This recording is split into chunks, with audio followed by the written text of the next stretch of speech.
Jalen Reagor getting traded to Minnesota changes nothing. 6'4" guys running 4.4s. These guys don't grow on trees. And a lot of times I'm willing to bet on, especially, long term, on the freak athlete. You don't ever want to overreact to what guys look like in preseason. There's been a ton of preseason all-stars that never make rosters or never pan out.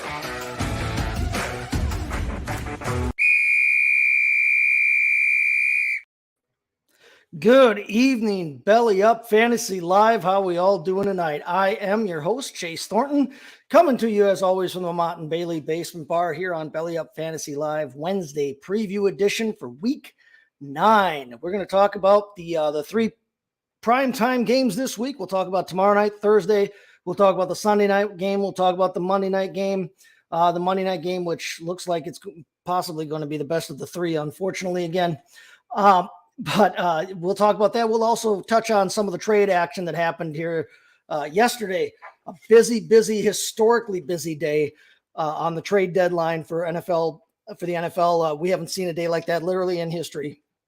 I believe it was a record number of deals on trade deadline day. When you add that to some of the deals that had happened in the weeks leading up here, the CMC trade, Robert Quinn, Kadarius Toney, those kinds of deals. A much busier than usual trade deadline. So if you haven't seen my article on that, pop on over after the show to bellyupfantasysports.com. I do have right there at the top of the page for you a comprehensive fantasy review of everything that we saw around trade deadline so that you can know who to start, who to sit, who to wait on, who to go out and get as a result of the fallout from yesterday's trade deadline. So hope everybody's doing well. Hope everybody's doing great out there. Before we start, I do want to say real quick here, Kevin Wilson, my usual Sunday partner and oftentimes Wednesday night here, co-host here, he and his family have been going through a rough time here over the last month or so. And I want to let Kevin know he's taking a little bit of time away to try and, take care of things on his end and take care of his family. And I want to let him know that we are all thinking about him. We love you, Kevin. I hope to see you back soon. Good luck, good luck to you in everything that you're dealing with right now. All right. So with that, let's take a look here real quick at some of the fantasy trade implications of what happened. Now, real quick, as it says at the bottom of the screen there, it is obviously Buymageddon. This is the week with the most teams on bye, 6 teams missing this week. We've got the 49ers who are going to be out this week. So that means no CMC. That means no Jimmy G, no Debo, no George Kittle, no Brandon Ayuk. The Broncos are missing, which means none of their 3,828 running backs. No Russell Wilson for better or worse. The biggest hit on that whole thing might honestly be Greg Dulcich at this moment, but the Broncos are out. The Browns are out this week. So no Nick Chubb, no Kareem Hunt, no Amari Cooper. Cowboys are missing. So Dak Prescott, Zeke, Tony Pollard, CeeDee Lamb, Dalton Schultz. The Giants are out. So Daniel Jones, who has been looking better and better as the year goes on here, he'll be out. Saquon Barkley. The Steelers are out. So we're not going to see Deontay Johnson. We're not going to see Najee Harris fumbling around and trying to get 3 yards a carry. So a lot of people are out this week. A lot of guys are out. You're going to have to make sure you double check your lineups. Hopefully you've been preparing for this. Hopefully you went out maybe last week or the week before and kind of set yourself up for it. But if not, you do have to check into things and make sure that you've got enough guys available to field a full starting lineup here. And I know that some people think it's a great strategy. I know some people look at it as a strategy and say, hey, why don't I just punt on this week? I'll try and stack all my bye weeks or whatever, or I won't worry about going out and getting a defense since I'm already missing my quarterback and my top receiver or whatever. And I'll take an L that week. I can afford it and I'll move on. Make sure, first off, I'm not usually a big fan of those kinds of strategies. I know that, if you're up going into Monday night and you have a defense and it's close and you can not play your defense kind of thing, you can avoid a possible negative point situation or whatever. I know that those kinds of strategies are out there. Double check your league rules for one. Make sure that that's not against your league rules. Make sure, especially in a lot of dynasty formats, you'd have to field a full starting lineup to avoid guys purposely tanking. I mean, obviously, if you don't set anybody in your starting lineup and you tank, okay, great. Now you've got high draft picks all year. So double check the rules in your league if you do decide that you don't want to try and fill a slot or whatever, but there are a lot of guys out across the board. The other thing, as it says down there at the bottom of your screen, you'll see right now, double check your new bye weeks on traded players. It's like rolling up every once in a while to the Arby's or Taco Bell drive through and it says, hey, look, take a look. Your favorite meal may have a new number, which I don't understand at all. I think that's a dumb way to do things. I get what you're trying to do. You're trying to make us read through the whole menu. Listen, we all know what we already want. Okay. It's not the grocery store where we have to walk through everything to get to the milk. Just keep a number three and let me order it and move on. But double check the bye weeks for your players, especially if any of them got traded. Case in point, CMC was on the Panthers. When you drafted Christian McCaffrey, when you drafted any of the Panthers, you thought you had them until week 13. You didn't have to worry about it for almost the entire season. And obviously now he's on the 49ers, which means he's out this week. If you had him in your lineup and you just thought, oh, plug him in, leave him, not worry about it until week 13. Like I know some people do with kickers or defenses or whatever else. Make sure that you're looking into that and that you're aware of, who you have and whether that guy was traded or not. Nyheim Hines going from the Colts to the Bills. If you think about it, when guys go in that direction, that's pretty cool because you didn't think you were going to have Nyheim Hines available on his bye week with his bye week and the Colts coming up in week 13. Now he's going to a team in the Bills that has already had their bye week. Plus he's already been playing all season.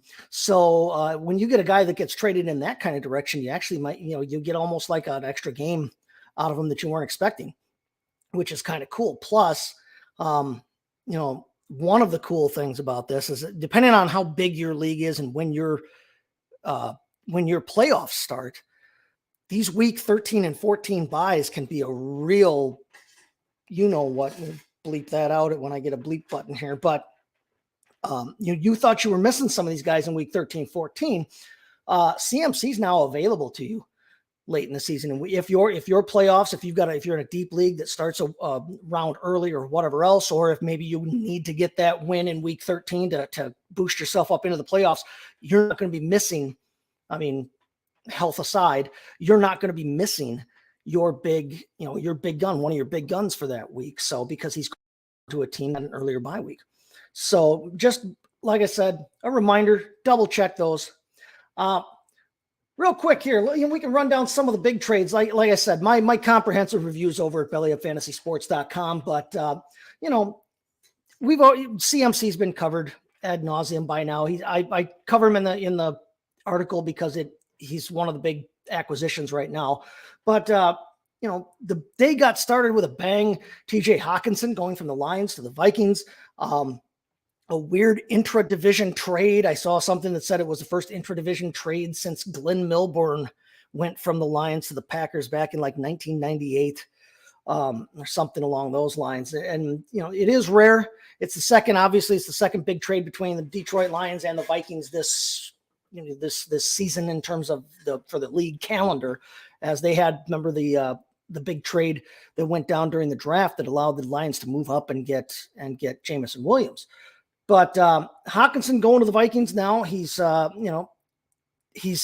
first glance, it was maybe a little bit of an odd ad for them. But then the news is out that Irv Smith is going to have to be missing some time here with an injury.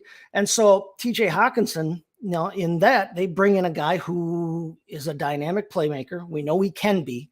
He's been somewhat inconsistent in his time in Detroit, but honestly, who the hell hasn't been in Detroit? Unfortunately, it's the Bermuda Triangle of fantasy talent and football talent.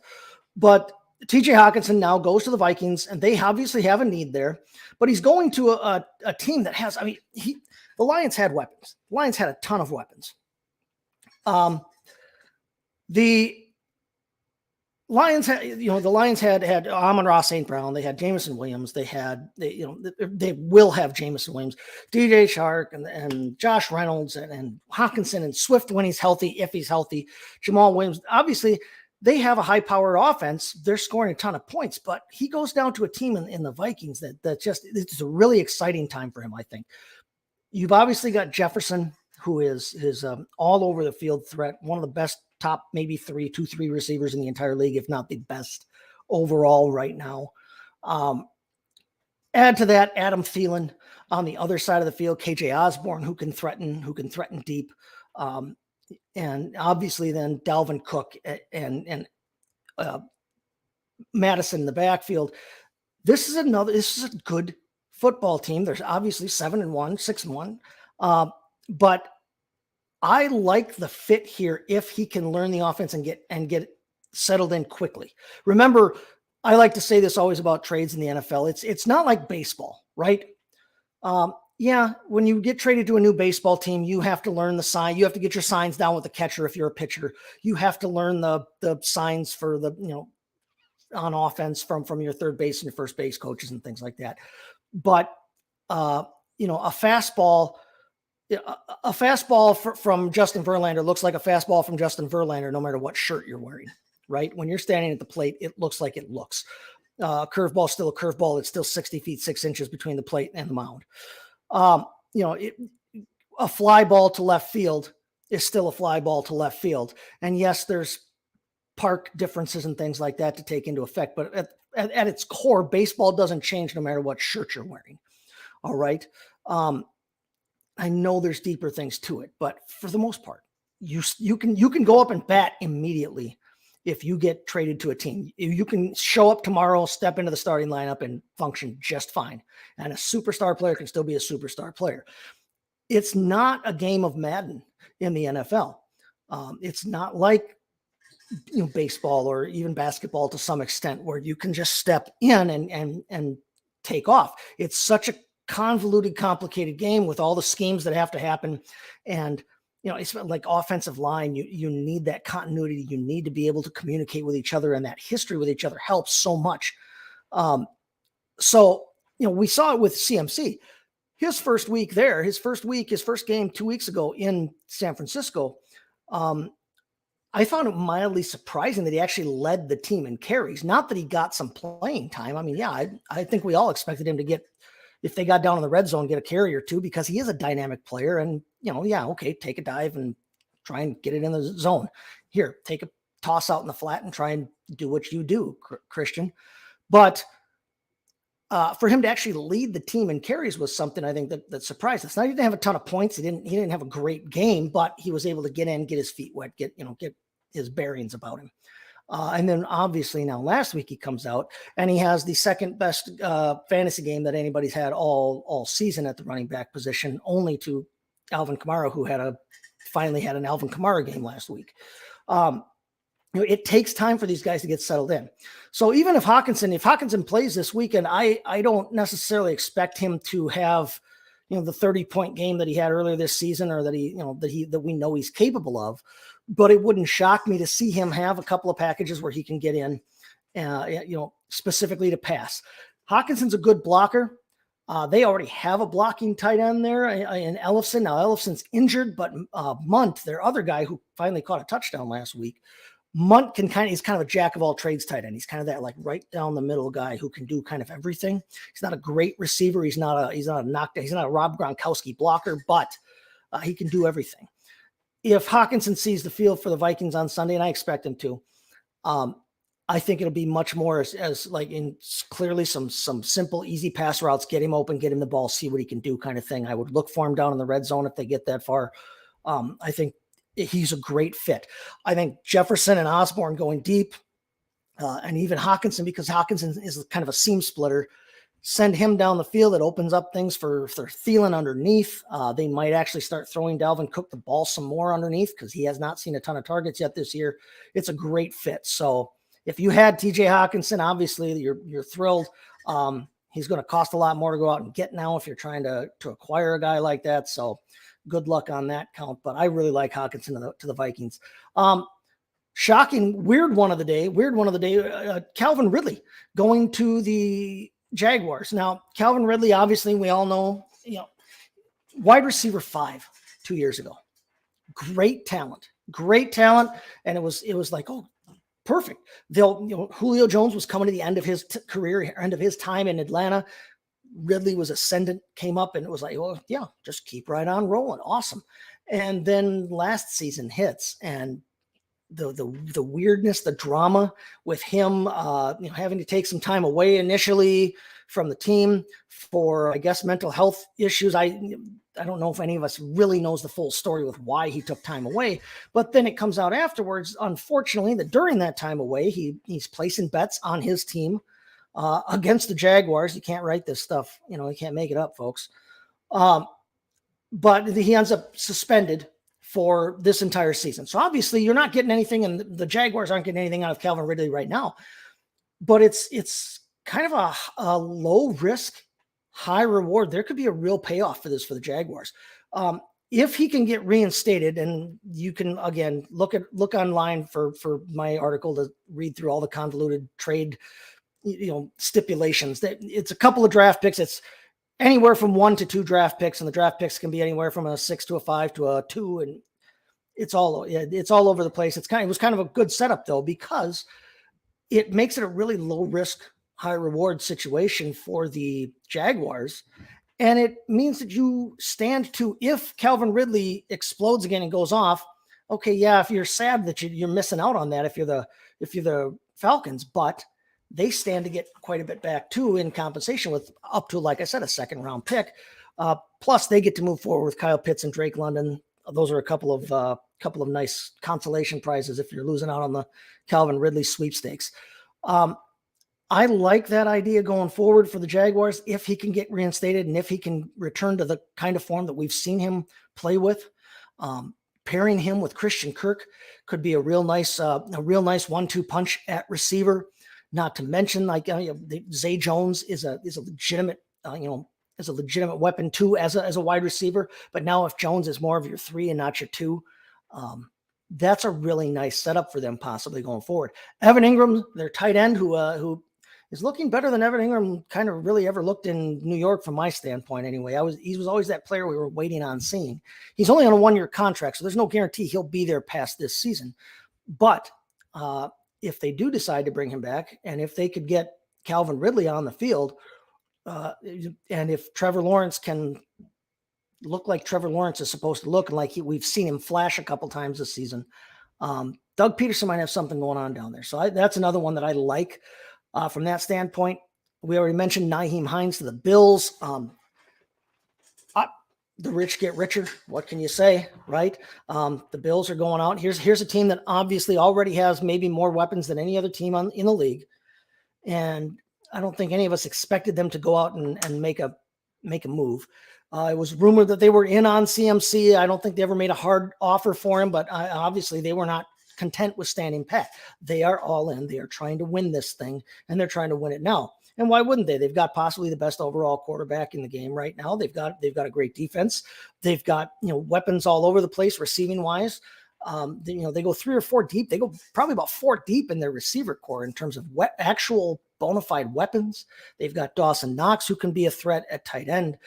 I don't think anybody thought that they needed to make a move, right? And then what do? They go out and they make one of the splashier moves of the day by grabbing Nyheim Hines, one of the premier receiving running backs in football. They send Zach Moss back to the Colts. Zach Moss is a prime candidate for change of pace, or change of scenery, I should say, would help him. I don't know that the change of scenery he needed was necessarily middle of Indiana, with Jonathan Taylor already there and with Deion Jackson having looked so good. But so be it. He's there. He's young. He still has a lot of time left in his career. Zach Moss has shown some ability. I don't think his career isn't done, but again, the rich get richer. The Bills get a third down threat. It allows them, I think, to develop James Cook, let James Cook, learn a little bit. He's going to be learning behind one of the best receiving, threats in the game from the backfield. it's brilliant. It's a lot better than, the Packers obviously not going out and making a single move, and some other contenders. The Rams were unable to go out and get the pass rusher that they were looking for. They were unable to swing a deal for Brandon Cooks and bring in that receiving threat that they're rumored to be looking for. And then here the Bills, possibly the best team in the league, go out and bring in more. The Eagles go out and bring in help for their defense, and all of a sudden now they're ready to roll again too. Some fun moves. Again, like I said, check it out over bellyupfantasysports.com, for all the information there. But let's talk about this. Let's talk about the Thursday night game. We're going to take a break here real quick. We're going to listen to our Manscaped ad from one of our main sponsors. When we get back, we're going to talk about this Thursday night game. There's a wild line on this game, and honestly, we may see it. But let's take a look at Manscaped. Welcome to Fresh Ball Fall. It's the season of pumpkin spice and making sure your crotch looks nice. That means sipping cider in a fall breeze and using Manscaped products to trim your balls with ease. That's right, today's show is brought to you by Manscaped, a company here to make sure that your foliage isn't the only thing shedding its excess leaves. Heck, even Mother Nature knows it's time to lose the excess clutter for fall. Join the 6 million men worldwide who trust Manscaped by going to manscaped.com for 20% off and free shipping when you use the promo code BELLYUPFANTASY. Whether you're brand new or already with us at Manscaped, you can use the crown jewel of care for your family jewels, the Platinum Package 4.0. This glorious package, you can align your entire hygiene routine all in one swoop. Inside the 10-part Platinum Package is everything you know and love about the Performance Package, plus some shower goodies included to elevate your grooming game to platinum. You can now completely upgrade your shower routine with the Ultra Premium Body Wash and Ultra Premium 2-in-1 Shampoo and Conditioner. You'll have your skin and hair feeling hydrated and smelling fresh. Don't forget to apply their aluminum-free Ultra Premium Deodorant. And don't worry, it's not pumpkin spice, it's a cologne-quality fragrance. Get the Platinum Package this fall. These products are guaranteed to be hits for your dangly bits. Go to manscaped.com and get 20% off and free shipping with the promo code BELLYUPFANTASY. That's 20% off and free shipping at manscaped.com when you use the promo code BELLYUPFANTASY. Manscaped, clear out the leaves. It's your tree trunk's time to shine. All right, welcome back. Thanks again to Dan Mader for that read. Good work, Dan.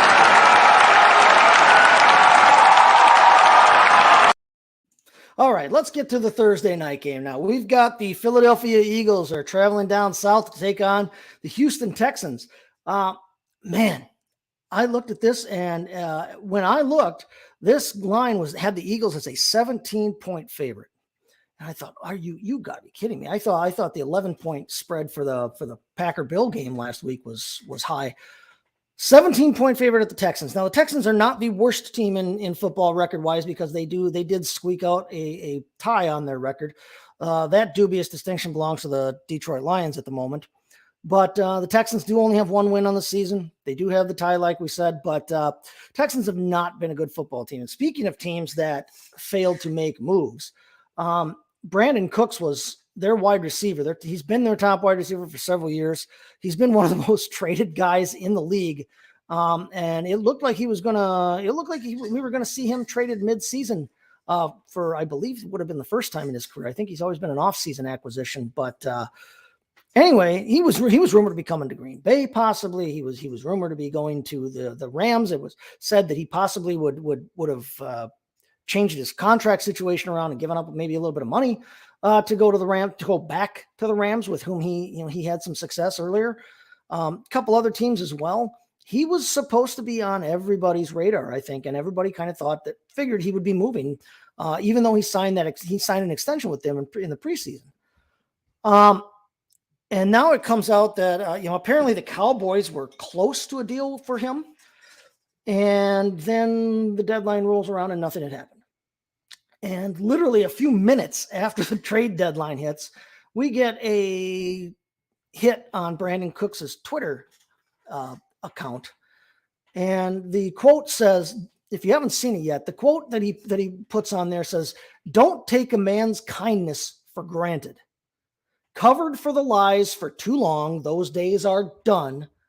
crossed the line with playing with my career. And then he goes by the Archer, I guess, on Twitter. It's a nickname for him or whatever. And he every time he writes something or says his own words on Twitter, he follows it up with a little bow and arrow emoji. Okay.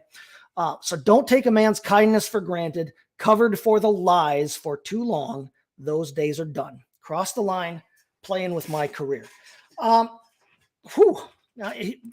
he does not sound happy with whatever the hell happened behind the scenes. Now, we don't all know. Interestingly, he did not practice on Tuesday. He was excused yesterday for personal reasons, and they were very upfront. Personal reasons. He's not playing. He's not practicing today.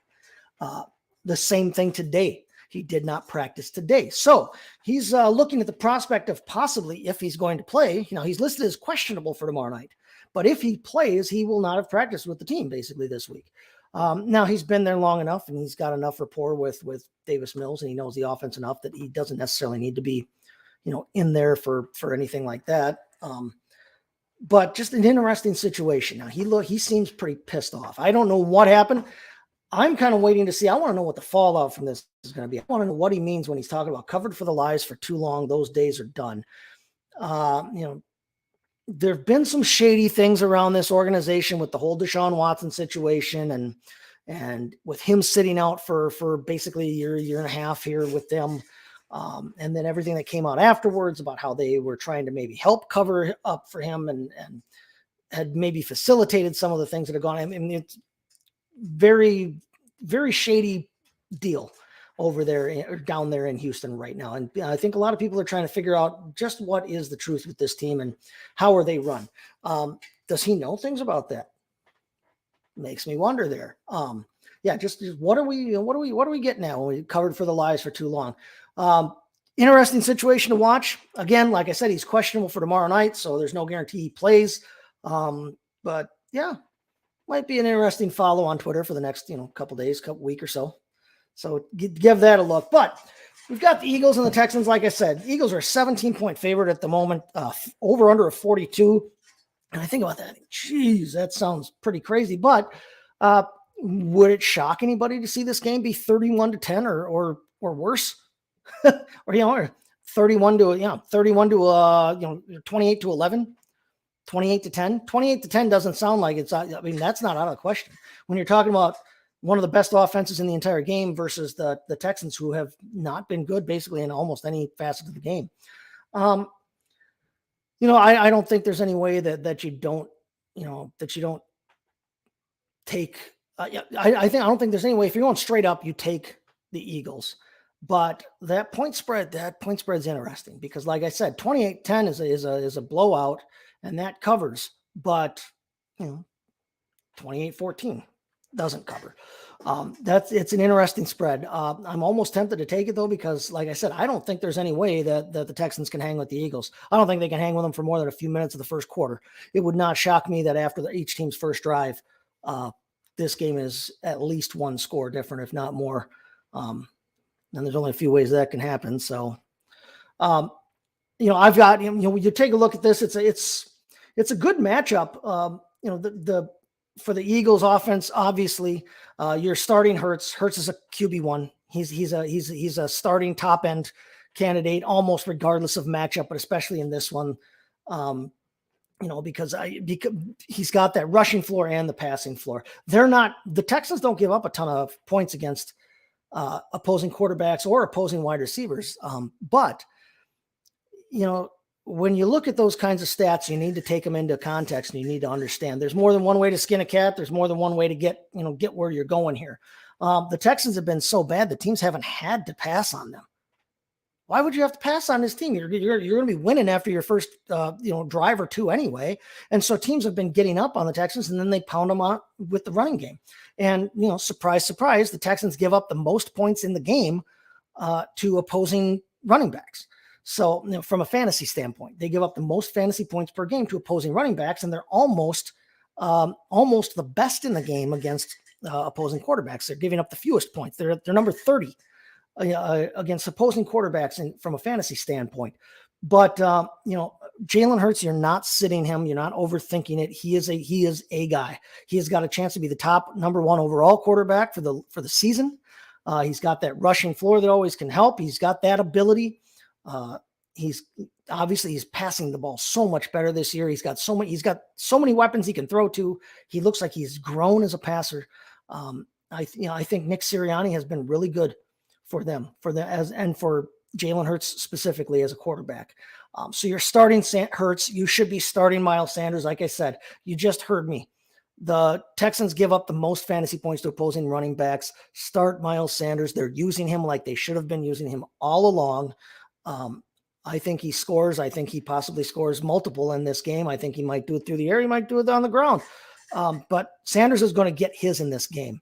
I'm not going to try and, get too cute and tell you that you should maybe start playing Kenneth Gainwell or Boston Scott, in your flex position or anything like that. I don't think it gets to that point.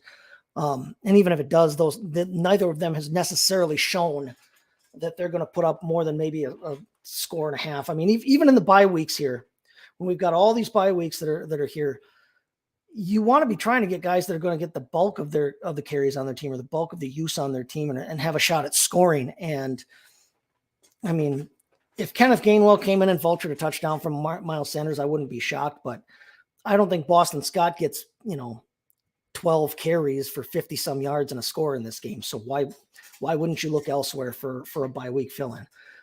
If you want to go real deep, be crazy, in GPP format or something like that in daily, okay, maybe take Gainwell over Scott, but Hurts and Sanders are definite plays. Brown is a definite play, AJ Brown, but he could be on that like low wide receiver 1, high wide receiver 2 line. Like I said, I don't think they're going to have to throw a ton, but with AJ Brown, you don't have to throw a ton for him to be effective. He's so dang big and good and strong.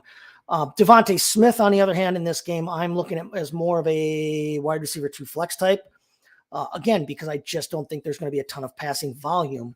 And I think that the more effective pass catcher will be AJ Brown. Keep in mind too, they still have Dallas Goedert.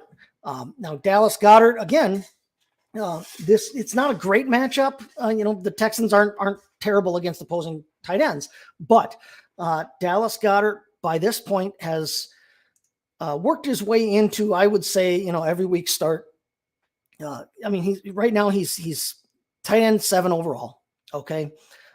He's not seen a ton of targets comparatively. He's not seen targets in the Kelsey Andrews Ertz, stratosphere, but he's got 41 targets right now on the year. He's only scored once. That's going to change. He's going to score more than once this season. Trust me. And he's still a tight end 7 with having only scored 1 touchdown. Dallas Goedert is, especially in these bye weeks right now, and he's past his bye, so you can plug him in and leave him. I would start him over just about any tight end not named Kelsey Andrews or Ertz right now. So unless you've got one of those 3 guys, if you've got Dallas Goedert, he's your starter. So leave him in there. Don't overthink it.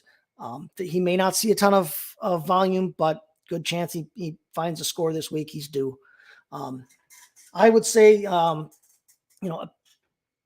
to go real deep in things, we normally talk about the skill position players, but the defense for the Eagles is a top play this week. It really is. I think the Eagles are a top play this week against the Texans defense. The Eagles are a great defense. They've gotten stronger. They got stronger over the break, or not the break, but over the trade deadline here. And I think that they're going to be forcing Davis Mills. Davis Mills is going to have to pass to try and keep up with them. It ain't going to happen. So I've got their defense. I've got the Eagles defense as a top play. I've got Jake Elliott, their kicker, as a top play. The Texans give up the 5th most points to opposing kickers from fantasy standpoint too. So, Jake Elliott, kicker for a good offense. You almost can't go wrong there, especially in the bye weeks. He's, go out, get him. He's past his bye now. So go ahead and plug him in and leave him for the rest of the year. You don't have to worry about it. Which is the best thing that's the best situation you can get in. To get like him or a Daniel Carlson last week, notwithstanding, to get a guy like that who's a weapon at the kicker position on a good offense, Joseph for the Vikings, get one of those guys at kicker who's past his bye week and just plug him in and let him ride. And you don't have to worry about it. It's one less thing to deal with every week when you're setting your lineup. The only thing you got to worry about then is if they pull up Martin Gramatica. Okay, so we'll move on to the other side of the field then, and let's take a look at the Texans. Is there anybody worth playing in this contest? Well, last week, Texans lost again to the Titans, 17-10. Mills was not great, 152 yards passing, score, an interception, pretty run-of-the-mill game for him. Dameon Pierce has been a revelation this year for them at running back. He's been a great running back to have. If you drafted him, you probably got him, depending on when your draft was. If you drafted later in the preseason, he had crept up draft boards by then. But if you got him early, you might have got him very late in your draft and wound up with a very good return on that. Okay. But Dameon Pierce last week had a rough going. 16 carries, only 35 yards. He did bail out his night. He caught 3 passes on 5 targets for 16 yards. He did have a receiving touchdown, so it put him over 14 or so fantasy PPR points, which, like I said, bailed out his night, kept him from being a roster killer for you. The Eagles' defense has been very good. They're second in the league against opposing quarterbacks from a fantasy standpoint. They're second in the league against fantasy quarterbacks. So, it wasn't a good matchup for Davis Mills anyway. It's Davis Mills. He's not great. This is a terrible matchup. You don't want to play him anyway. They give up the 25th fewest points to opposing wide receivers. Their kickers are dead last against them. Opposing defenses, because their offense is so good, opposing defenses are scoring the second fewest points against them from a fantasy standpoint. They're a good matchup all the way down the board, but they're fairly middle of the road against opposing running backs.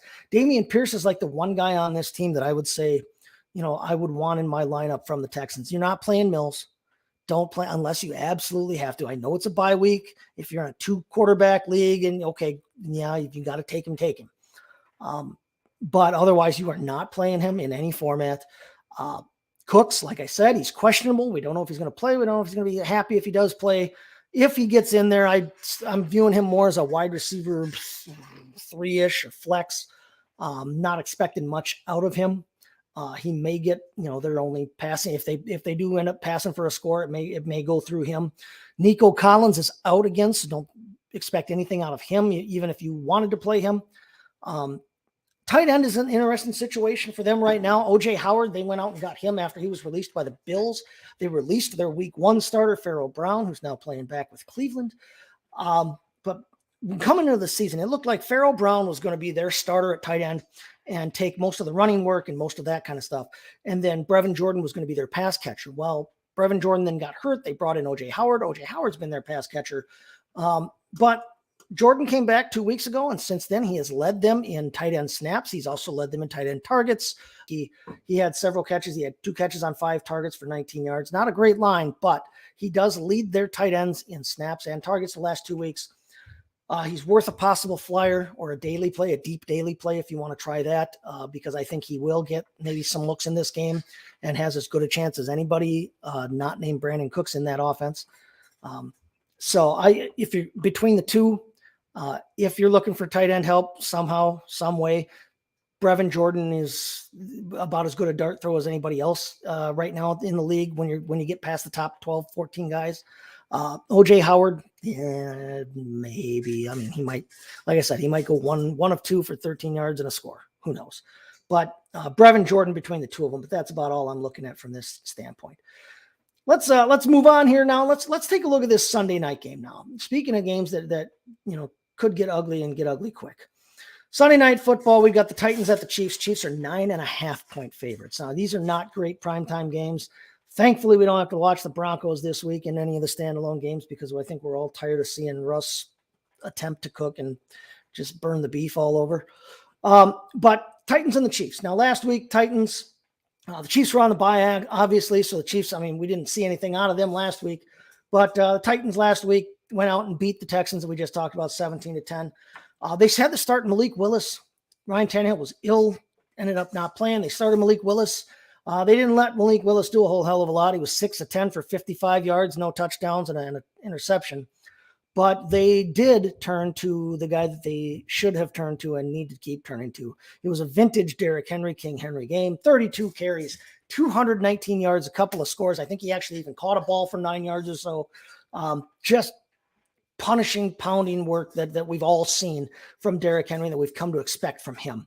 Dalton Hilliard even had 8 carries for 83 yards last week. Robert Woods, because they threw so few times, Robert Woods was their leading receiver. He had 2 targets, caught 2 balls for 26 yards. That was it. They have not been a good passing offense, even with Tannehill in there this year.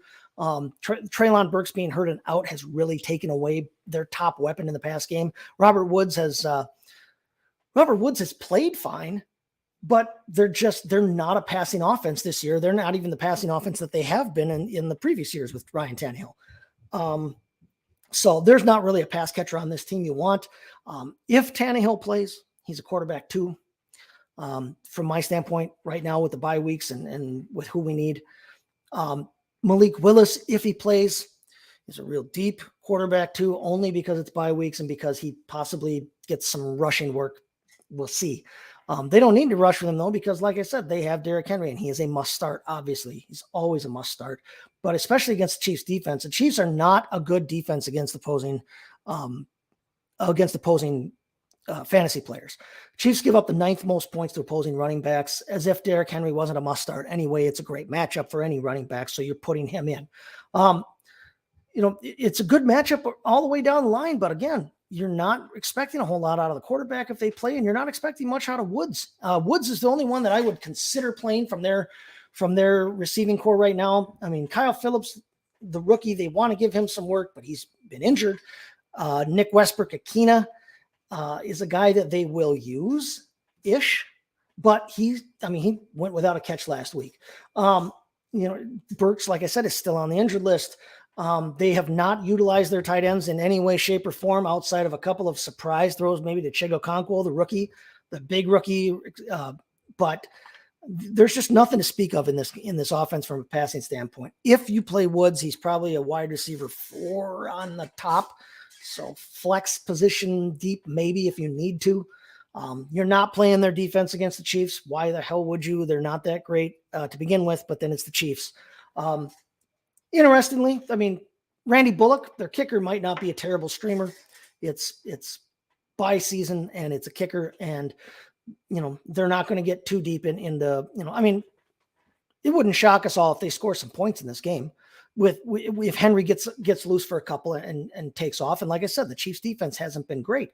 So it wouldn't shock me to see them get down in scoring position enough to make Randy Bullock a viable streamer. There are worse dart throws to take than Randy Bullock this week at kicker. On the other side of the field, obviously, it doesn't even bear a whole lot of conversation. You're starting Mahomes. He's quarterback 5 right now. He's quarterback 3 actually in points per game, but he's quarterback 5 overall. Even after the bye week in overall points, even after his bye week, he still has the most touchdowns passing in the game. He's the number 2 rated quarterback in the league. Again, don't overthink it. You're playing Mahomes.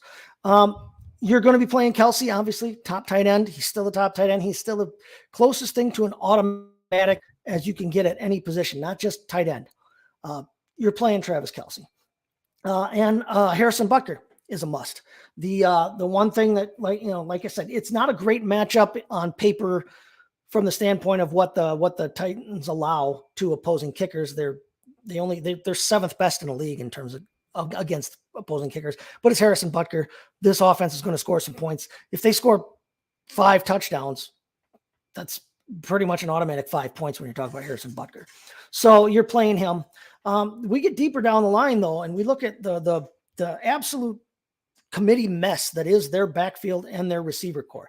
I know they went out and they traded for Kadarius Toney, and that's big and splashy and exciting. Window dressing. It's exciting like a lava lamp is exciting for about 20 seconds. And you're like, okay, I've seen this. We don't know if Kadarius Toney is going to be healthy now or really ever. If you've followed me on Twitter, I've been a little harsh on him the last couple of weeks on Twitter. I'm tired of waiting to see him. I want to see it play. I want to see him play. And I get that, if the guy's injured, I don't want to rag on anybody for being, legitimately hurt or whatever. But, hey, Michael Thomas has been on the injured list too for about a month and a half, and nobody really thinks he's all that beat up as well. Kadarius Toney, he's got a lot of skill. He could be fun in this offense. He could be fun with Patrick Mahomes. He could be fun in just about any offense, but again, he's got to get on the field. So I'm not worried about that. I'm not playing him this week, even if he's healthy or even if he's off the injury report. The rest of their receivers, Juju Smith-Schuster didn't start out great, but the last 2 weeks, he's got like 104, almost 100, 240 yards combined. He's got a couple of scores, first 2 scores of the year. He looks like he's finally settling into that offense.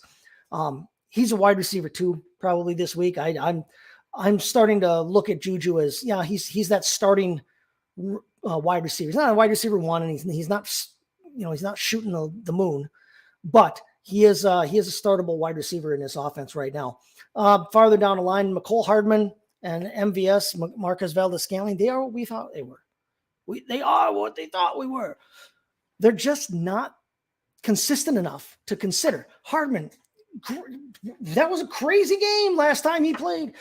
First 2 rushing touchdowns of his career and a receiving touchdown for the first time. Like, when is that ever going to happen again? They were the first 2 rushing touchdowns of his career. He's just as fast now as he's ever been. He's just not consistent, and he doesn't get consistent looks. Marquez Valdes-Scantling, again, is another one. You look at Marquez Valdes-Scantling, he hasn't scored yet on the season. He leads that team in yards per reception. He's catching the ball for a 16.8 yards per reception clip.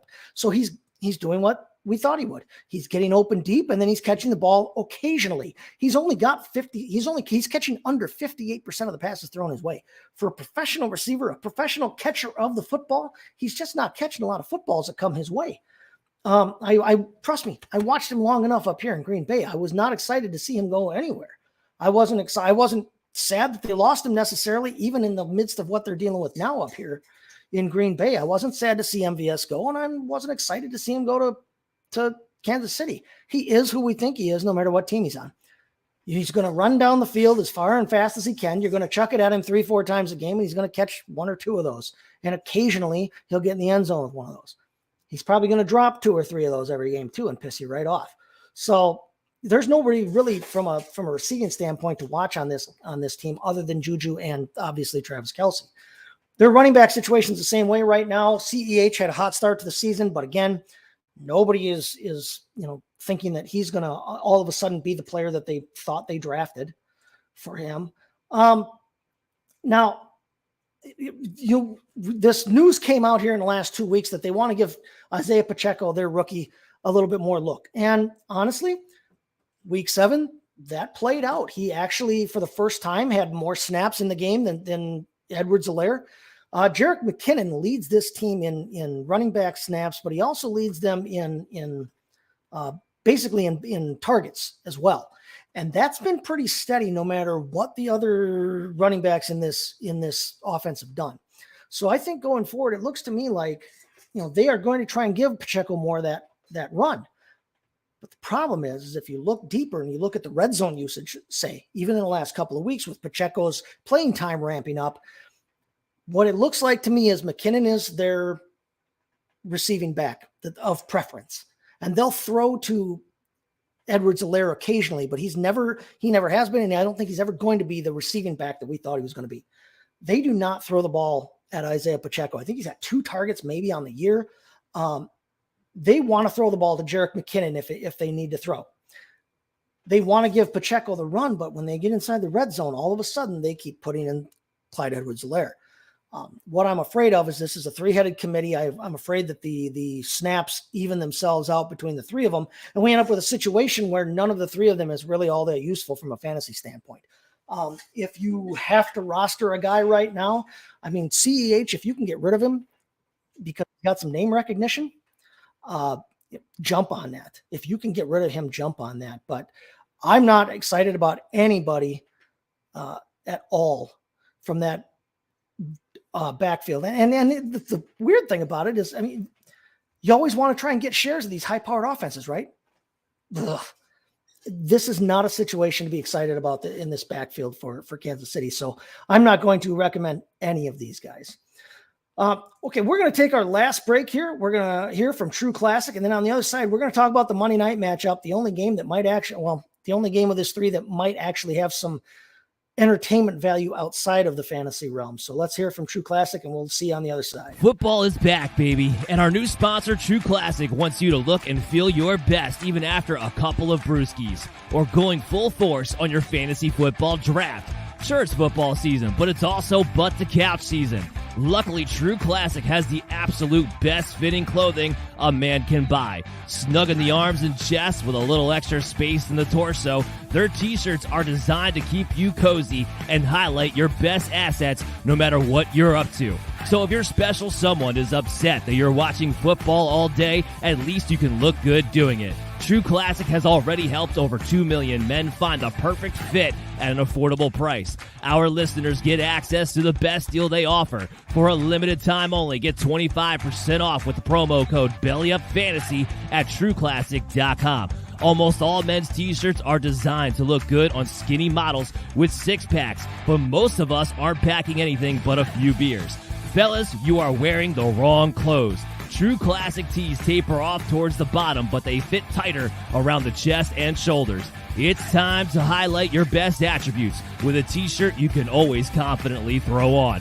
It's about time to get your fit together, so upgrade your wardrobe with True Classic and get 25% off at TrueClassic.com with promo code BELLYUPFANTASY. Free shipping included on purchases over $100. That's 25% off at TrueClassic.com with the promo code BELLYUPFANTASY. If there's one bet you should make this football season, it's on True Classic. True Classic, look good, feel good.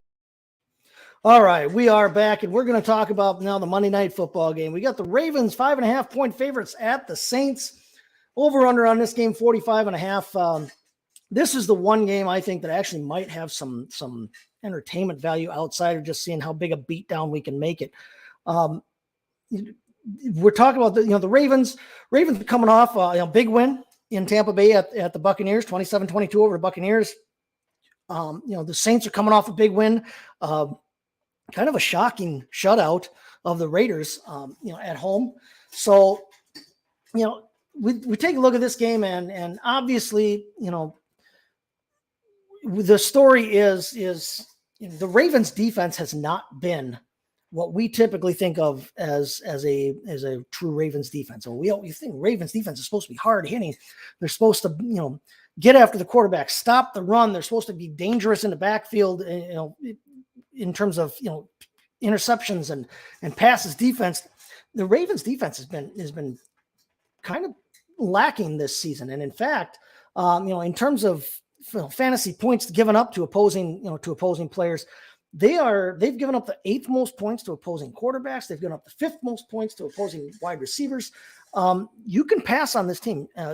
Obviously they went out and they made some trades, and they've made some additions on their defense now over this trade deadline to try and shore things up. But I still think that, like I said, it's not Madden, and you can't just necessarily plug and play a guy, from the 6 minutes after you click accept on the trade. So when I look at this game, what I'm interested to see, can the Saints get enough going on offense to shut down, to be able to shut down the attack of the Ravens. I mean, there's going to be a lot of guys that possibly miss this game for the Ravens. Okay. When we look at things, Edwards left the last game with an injury. They're running back Gus Edwards. Now, Gus Edwards has looked good when he's played since he returned from his injury from last season, but left last week, hamstring tweak. Now, they said it wasn't serious. And the nice thing about it is they're playing on Monday night. They played on Thursday night. So now he's had 10 days. He's going to have 10 days by game time to heal up. So he's questionable right now. It looks like he might play, but that's never a given. And it's never a given that he'll be in for very long, even if he is in. Case in point, we look at their all-world tight end, Mark Andrews, who I think is still the new top tight end overall in the game. I like him at this point in their careers. I like him better than Kelsey. Kelsey is still performing like a madman. I mean, you can't go wrong with either one of them. They are the only two, they are the only two legitimate, like, star, count on them every week in, week out tight ends. And Andrews looked good last week before he went out with a tweak of his knee. And then a shoulder injury, we find out on top of it. He's questionable as well. Rashad Bateman tweaked his foot injury, so their top receiver is out. Their nominal top wide receiver is out. So they could be missing quite a few guys in this game. But they still have Lamar Jackson. Lamar Jackson's a must play. Obviously he's got the great rushing floor. He passes just enough to make it worth our while. You're starting Lamar Jackson again. Last week, kind of came back to his own. He had a down. He'd had a down couple of weeks. He had about 3 weeks in a row there where he hadn't done a whole hell of a lot. 9 rushes though for 43 yards last week. He completed 27 passes, over 200 yards, couple of scores, no picks. I mean, it was much more a Lamar Jackson game last week than what we had seen out of him for the past 2-3 weeks before that. You're playing him. If Andrews is healthy and starts the game, he's a must play. Don't overthink it. Yeah. Did it suck last week? Yeah, trust me, I have him too in several leagues. It sucked when we lost him, but he still caught 3. He caught 3 balls for 33 yards before he left.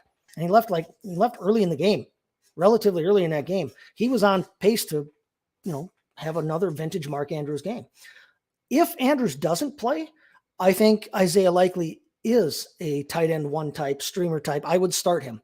I would pick him up if you've got Andrews, and if Likely's available, you could pick him up for an insurance policy because either one of them is startable in this game.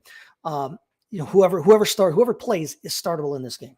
And then if Edwards plays, if Edwards is healthy and if he starts, I look at him as a running back 2 type. I think he's a running back 2 for the rest of the season. Lamar Jackson does not steal as many goal line, like rushing touchdown opportunities as we like to think that he does. Look at the underlying numbers. This is a team that wants to run the ball. Yes, they use their quarterback to run the ball. They'll use their wide receivers to run the ball. Hell, they'll use Mark Andrews to run the ball. They want to run the football. And Gus Edwards is their top running back right now with J.K. Dobbins out. If Edwards plays, he's their top running back, and he's a good option. He's a running back 2, I would say. If he's not in, or if he is forced to be limited and miss time or whatever in the game, Kenyon Drake is a guy that has some running back 3 flex type appeal. He is catching balls for them. The few balls that they do want to throw to their running backs, he's catching. Last week with Edwards out for a good portion of that game, he had 7 carries for 62 yards. It was only 3 yards less than Edwards had for the game. He caught all 4 of his targets, only 5 yards, but he did catch a score. So, here's a guy, like I said, that if Edwards is out, Kenyon Drake, he's been frustrating. If Edwards plays, I don't necessarily want anything to do with him. But if Edwards, for whatever reason, is called out for this game, Drake is a guy that you could plug in, and you can get some flex wide receiver or running back 3 type usage from. And I think he will score. I think he will do well in this game. From a wide receiver standpoint, then, yes, Rashad Bateman is out. But Demarcus Robinson last week was their leading receiver. He caught 6 out of 8 balls for 64 yards. He didn't score, but he's starting to see a lot more volume in their pass game. I think he's getting a lot more comfortable, a lot more acclimated to that offense. And then Devin Duvernay is a guy who's kind of been a nice surprise this season. He caught all 4 of his looks last week, only 31 yards, but he did carry the ball a couple of times for 33 yards and a score. He's versatile. He's usable. And he has been kind of a nice fallback option for them in the absence of Rashad Bateman, in the absence of occasionally Mark Andrews here. Devin Duvernay is a guy that, might be kind of fun in like a daily format as a flyer, as a contrary play. Everybody wants, the big names, right? And when we're trying to do those contrary plays, when we're in GPP formats and that, when we're trying to separate ourselves from the pack, Devin Duvernay is a guy who's not going to cost you a ton of money, but is going to have he's going to have a better shot than a lot of people at finding the end zone, at getting a score. And you can stack him with a Lamar. And yes, you're going to pay a little bit more for Lamar, on the whole, but that's not necessarily a stack that I think everybody's going to have. If you can save some money here and stack, him, and if Andrews doesn't play, I think people will jump on Likely and Daly. But if you want to stack Duvernay with them, that might help separate you from the pack a little bit. I think he's a good play there. And I think Robinson deserves some flex consideration and some daily play as well in this game. Don't play their defense in this game. The Saints are at home. They're a decent offense. They're going to score some points, I think, in this game. Andy Dalton, I think it's safe to say he has taken that starting position. I think Winston is nice to have there as a backup fallback option. I think this is Andy Dalton's team. I think it's his job. I think he's a quarterback 2 type, especially this week.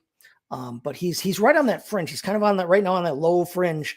If you're in a 16 team league, he's on the fringe end of being a starter in that kind of league, but he's a quarterback 2 this week. Obviously you're playing Kamara. Obviously you're playing Olave. Chris Olave has shown himself to be a top 24 type, wide receiver in this league with some high upside. He's the top option in that offense. I don't care if Michael Thomas plays. I don't care if Jarvis Landry plays. I mean, I do, but I don't. Whether they play or not, Chris Olave is their top option, and he is going to be going forward. Grab him if you can. If you've got him in fantasy, in Dynasty, you're thrilled. Raheed Shaheed is an interesting name. Now, he finally touched the ball last week and didn't score. If you paid any attention to him, his first 2 touches in the league, in the 2 weeks prior to that, he had like a 54-yard run and a 43-yard catch or something like that, both for touchdowns. Basically had 2 touches for like almost 100 yards and 2 scores were his first 2 touches of his NFL career. He caught 3 balls on 3 targets last week for 38 yards. So, not quite the electric that we'd seen before that, but a fun guy to keep your eye on. Rashid Shaheed. He's a rookie for them. So again, dynasty format wise, I went out and grabbed him in a couple of leagues. He was still available. Why the hell not? I mean, if he pans out, I mean, that could be a fun combo with him and Olave going forward here. Obviously, like I said, Landry and Thomas didn't play last week. We don't think they're going to play again this week. So Olave is going to be their top option. Taysom Hill is as good a dart throw at tight end as anybody. He's, a running threat. He's actually started to receive the ball a little bit more here in the last couple of weeks. He still occasionally will turn one loose and throw it, actually. So he's just as good a streamer as anybody at tight end. Juwan Johnson is a little bit lower end, but again, is worth a stream in this crazy time of buys. When if you're tight end needy, Johnson's a guy that could deserve a look. The Ravens are not great. They're kind of middle of the road against opposing tight ends. So Johnson's got as good a shot as anybody at getting in the end zone. But then past that, I'm not playing the Saints defense in this game. There are other options. There are better options than a defense facing the Ravens. And Will Lutz, from a kicking standpoint, he's worth a look. Again, I think he's the 14th overall kicker right now, or somewhere around there.